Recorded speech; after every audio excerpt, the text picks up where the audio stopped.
Hey, we got a problem here. No.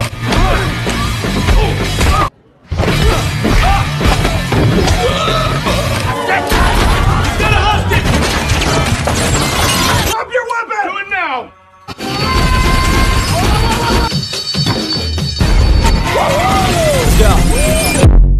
I wake up to a little bit of drool on my pillow, feel like it's gonna be a bad day. Hai orang-orang baik dimanapun kalian berada, semoga sehat selalu dan bahagia. Seperti biasa, Sukonomi Movie akan menemani waktu gabut Anda menyuguhkan alur cerita film yang oke punya. Dan kali ini saya akan mereview film berjudul Central Intelligence yang dirilis pada tahun 2016 years ago.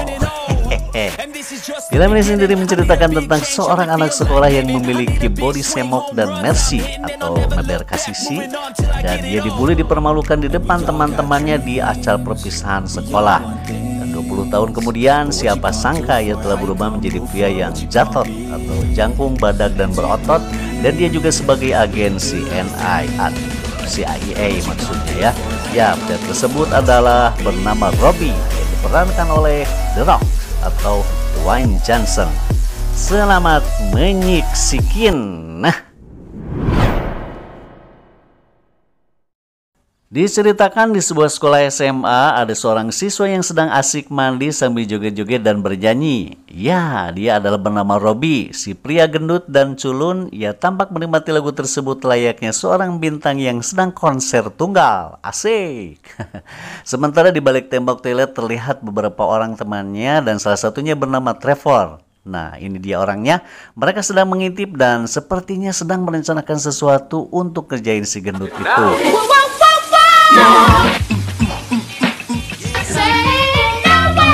Dan ternyata di sekolah tersebut sedang berlangsung acara perpisahan sekolah, dan Kelvin, salah satu teman si gendut, terpilih menjadi siswa teladan dan terbaik.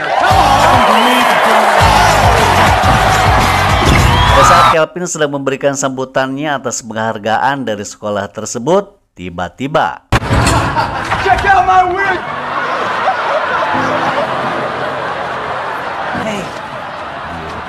ya, si Trevor dan teman-temannya ternyata sedang mempermalukan si gendut di acara tersebut dengan cara dilempar di lantai dalam keadaan telanjang bulat. Aduh, sungguh terlalu ya, kabayang ulat alit kayak itu kadia.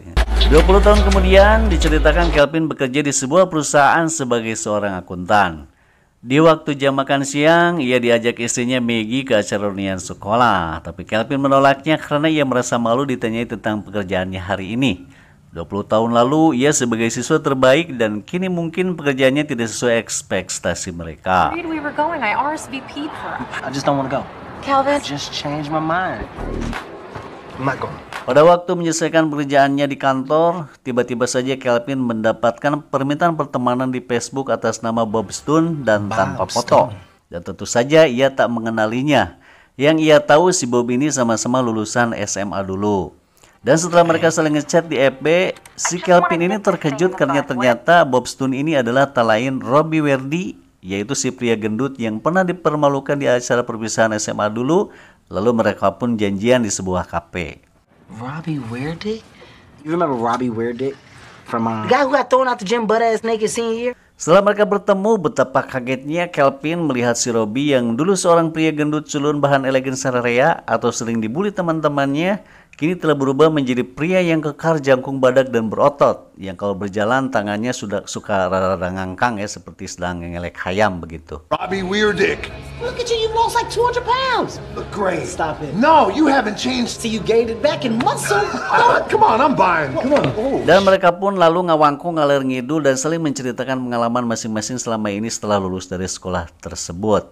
Dan pada saat Robbie atau Bob Stone mengambil pesanan tes istrinya, datanglah segerombolan pemuda rese yang akan mengambil bangku Robbie atau Bob Stone, tapi Kelvin mencegahnya sehingga terjadilah sedikit perselisihan di antara mereka. Hey, sir.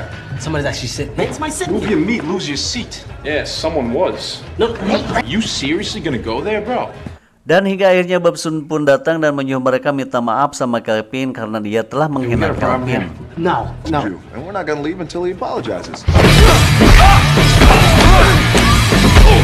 I don't like bullies. Bob pun menghajar mereka dan hal itu membuat si Kelvin merasa kaget dan terenganga. dan sekaligus kagum begitu. Bob, that was amazing. I've never seen anything like that. I didn't even know you could fight. You had a unicorn shirt. Hope I didn't go too far. I'm sorry if I ruined. Let's roll. Here's my bike. Lalu Bob mengajak Kelvin pun jalan-jalan dan pergi mengunjungi sekolah SMA tempat mereka dulu bersekolah untuk sekedar bernostalgia. Dan setelah mereka berkeliling sambil ngarang-ngidul, mereka pun lalu pulang dan Bob minta izin untuk menginap di rumah Kelvin karena menurutnya saat ini ia sedang mengalami krisis keuangan dan baru saja dipecat dari pekerjaannya. Had a great time tonight. Is there anything I can do for you? Just say the word. You would do that for me? He's working for a while before I got fired. Yeah. It's kind of like a Forensic International. What do you mean now?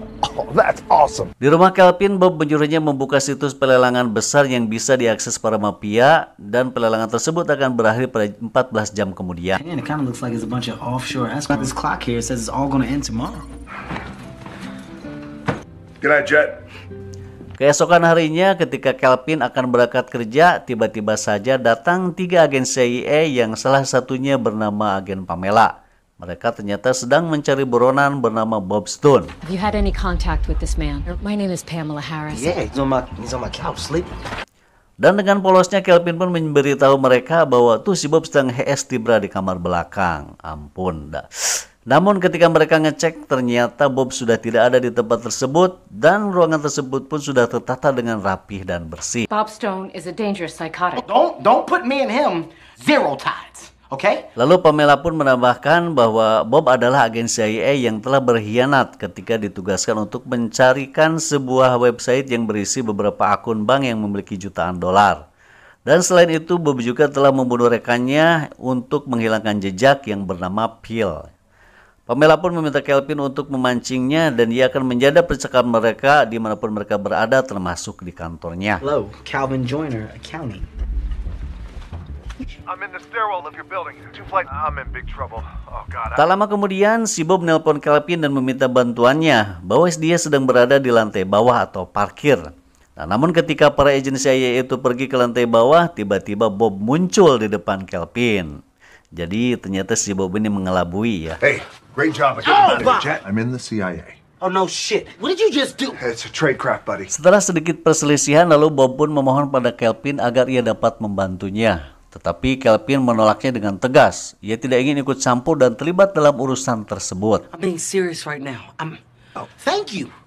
I'm out. I can't say I'm not disappointed, Jet. You're gonna need it.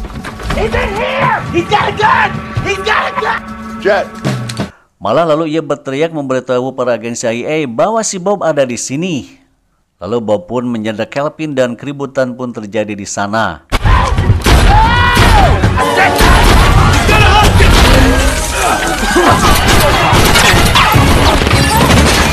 Dan ketika mereka dalam keadaan terdesak, lalu Drop your weapon! Do it now!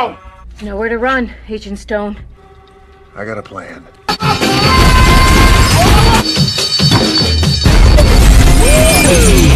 ya, Bob pun membawa Kelvin terjun bebas dari atas gedung dan mereka pun kabur untuk meloloskan diri. Hey, just shake yourself a little bit. Put the word out to all assets. What the shit, honey? All right, well, here's the dealio. Jet, codename the Black Badger. Stole the encryption keys to the entire U.S. file. You stop the car right now! Stop the car! Di perjalanan, Bob pun sedikit menjelaskan pada Kelvin tentang apa yang terjadi. Bahwa ada sekelompok mafia bernama The Black Badger, di mana kelompok tersebut memiliki database yang berisi kode-kode akun bank yang memiliki jutaan dolar. Dan Bob akan melacak dan menangkap kelompok mafia tersebut agar Kelvin membantunya. Sampailah mereka berhenti di sebuah tempat yang cukup aman dan Bob pun melepas GPS yang terpasang di mobil agar mereka tidak mengetahui keberadaannya. Stop the car right now! Stop the car! I never said that I was in. I would like to go home now, please. Jet, just gotta disable the GPS. I didn't trick you. You offered to help me. Man, she told me that you stole the code. Are you trying to frame me for my partner's murder? It was a setup right from the get-go.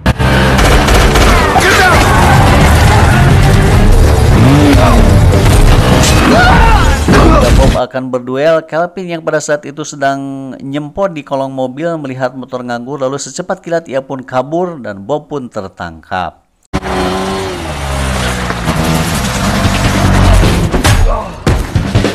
Sesampainya di rumah, ternyata di sana sudah ditunggu oleh Pamela dan lalu menangkap Kelvin. Dan di dalam mobil, Pamela pun menegaskan kembali bahwa mereka sedang benar-benar memburu Bob karena dia seorang agen CIA yang telah berkhianat. Lalu Pamela pun memberi alat pelacak agar dia bisa memantaunya. Lalu Kelvin pun dibebaskan dan pulang ke rumahnya. The next time you're with Bob, we're gonna have him cold. Setelah sampai di rumahnya, si Kelvin pun berasa begitu kaget karena dia melihat ternyata si Bob sudah berada di rumahnya dan menyamar sebagai dokter yang sedang berkonsultasi dengan istrinya. Where's the real Dr. Dan? Dr. Dan, I had nothing to do with this. Okay, Bob, you know I'm sick of playing games with you. That's it. That is it. But you're not gonna press the button, right? Lalu mereka pun pergi ke sebuah perusahaan distrik keuangan untuk mengakses kode-kode tersebut. Dan secara kebetulan, Trevor yang dulu waktu SMA pernah membulinya ternyata bekerja di perusahaan tersebut.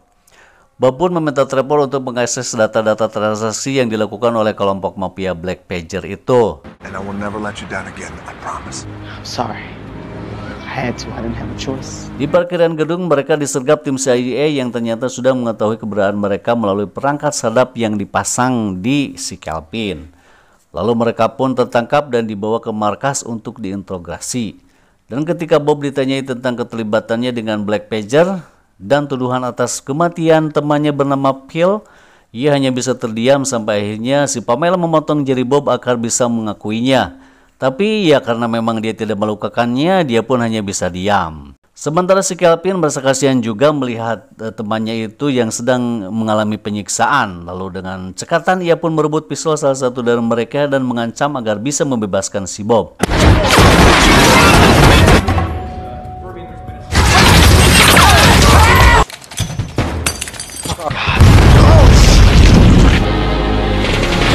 Dan ternyata mereka pun berhasil lolos.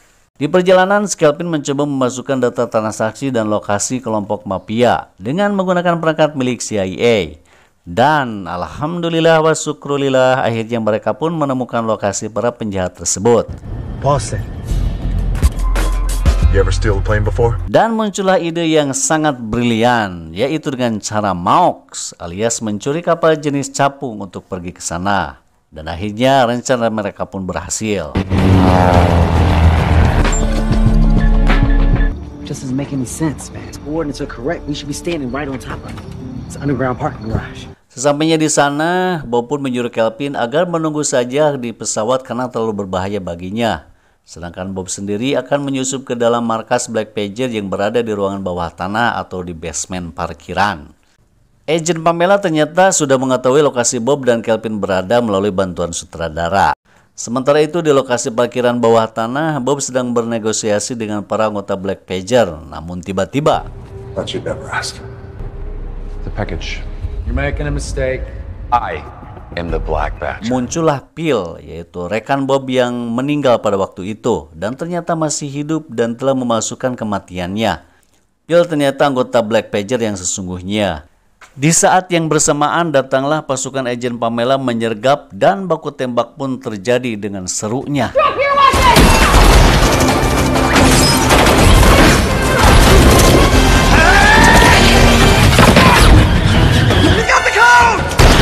Ketika si Kelvin melihat flashdisk yang berisi data-data tersebut tergeletak di lantai dan tanpa berpikir lama ia langsung mengambilnya dan ngajurelat lompat sekuat tenaga dan terus berlari tanpa arah. Bob pun telah menyelamatkannya dan lalu ia terus berlari lagi sampai di suatu tempat dan berada di situasi yang membingungkan. Drop your weapon, Bob!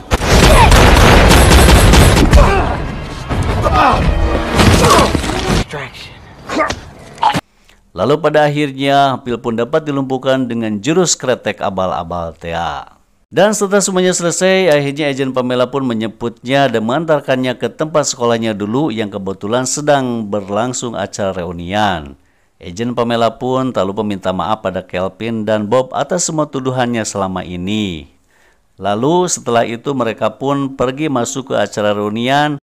Semua peserta reunian dibuat kaget dan terkejut. Sekaligus terkagum-kagum, mereka tak menyangka bahwa dia adalah Robbie yang pada waktu itu yang sering dibully, mereka tertawakan karena gendut dan sebagainya, kini telah menjelma menjadi manusia yang kekar dan berotot, dan sebagainya juga.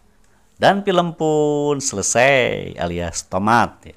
Oke teman-teman, terima kasih sudah menyimak alur cerita film ini sampai selesai. Jangan lupa dukungannya dengan cara subscribe, likes, dan komen, share sebanyak-banyaknya agar kami semakin berkembang.